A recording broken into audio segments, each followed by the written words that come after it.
check tayo ng ating bangka. Basta malakas ang ulan. Okay. Dito ang ating lambat.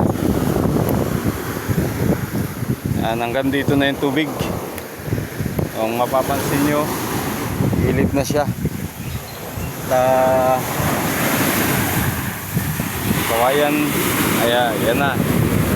So abot ang ating bangka pero hindi naman maalam.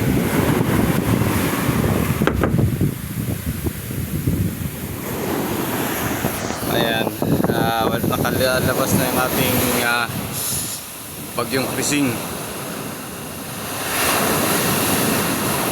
Kaya nagpalaot na yung iba.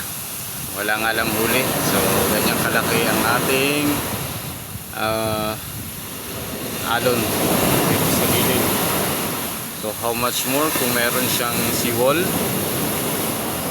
Magkaiba ang sitwasyon. Dito ay banayad ang alon, matataas pero hindi siya delikado kapag ikaw ay nagpatapon. Hindi kagaya dun sa seawall, yun talagang namumuti yung tapat ng seawall dahil bumabalik yung tubig ganun agos. And ito ngayon yung mag-iilaw ay papatabi at ikakati. So kung may seawall, hindi ito maikakati. Talagang nakatali na lang dyan sa harapan, nakaangkorwahe. Kaya magkaiba. Mas maganda ang walang seawall kaysa dito sa may seawall. Wala naman tayong active volcanic ocean na para mag-create ng tidal wave. So signal number 4, hindi naman talagang inaabot ang kabahayan dahil gawa lang din naman natin ang problema. Sinasand mining ginagamit sa pang-establishmento ng mga bahay.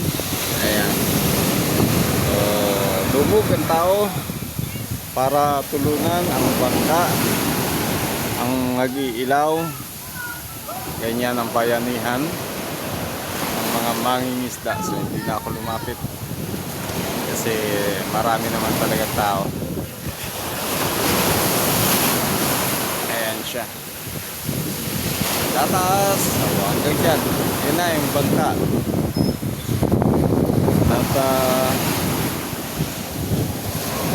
napakainam ng walang seawall. Nakakalakad ang mga bata, matatanda para lang mag-therapy ng kanilang mga paa. So nature kesa dun sa seawall. So lahat ng tao nandito na sa buhanginan, wala dun sa seawall. At kung itutuloy man ang seawall, so dapat magkaroon muna ng breakwater.